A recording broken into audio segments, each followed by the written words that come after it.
you don't know when you're going to die, really. I've had mates die that were my age and, a few years back and stuff like that. So the way I think about it is, if you're going to plan for the future, the only guarantee is you're going to die eventually. So you may as well plan for that as well. I was previously working for Westfield for about 7 years, and then obviously they did their big cuts during COVID, and I was one of the cut. It gave me a bit of the space to examine, well, what is it I'm passionate about, and where do I want to go to next? And luckily enough, I'd kind of build up a bit of a savings and all that. But I suppose the tough thing was my partner was in Qantas, so she lost a job a bit before me, and I was like, oh, that's fine, I'm working, and then I lost my job. In hindsight, I say it wasn't too stressful, but I think at the time, because it was COVID, I had no idea what was going to happen, and we were both panicking for a bit. Yeah. I guess because we had that job scare and everything, I was thinking, well, I want to now make sure that I'm secure in the long term, because I did have an investment property before, but I made a few of the rookie mistakes when I got it.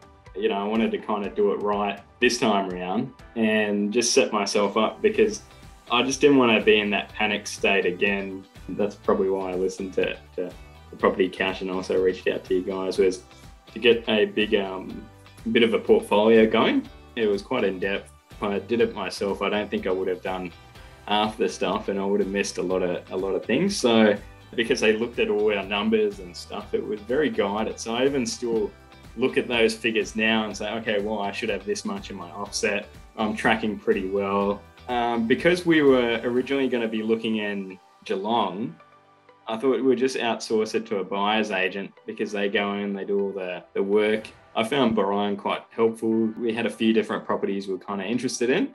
He gave the pros and cons, and it was quite in depth as well. And then he also knew a few of the agents up there, and they gave us a great opportunity. And now we've got a brilliant asset in Queensland. I was always interested in getting a property, but thinking about my super and stuff never really crossed my mind. I mean, I'd never actually looked at any of their policies and things like that. And I never had the thought that, okay, well, if I pass away, Mel's going to be left with the debt from obviously my first property, and then how she's going to service different things. So I think it was just the defence position that got me to engage. I guess Liz was just to, well, not like a backup, but just to make sure we had all our ducks in a row. Like, everyone insures their car, really, and half the people don't even question why. But at the end of the day, your body is probably more important than your vehicle, because if something happens to you, well, that's your earning capacity, your greatest asset.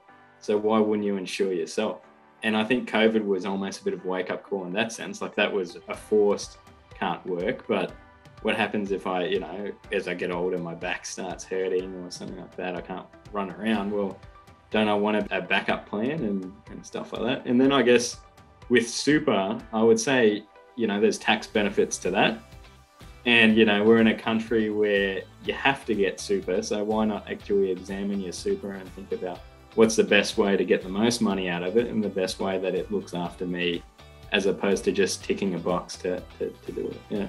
I wouldn't say that it was always a front of mind, but it definitely, as I thought about the whole journey, I think I wouldn't be able to do it without having those safety nets in place. And, for myself or my partner, if anything were to happen to either of us, that it wouldn't become a burden, but at least then, those assets can actually be cash producing. And because you'd have so many other problems, but at least that one's ticked off,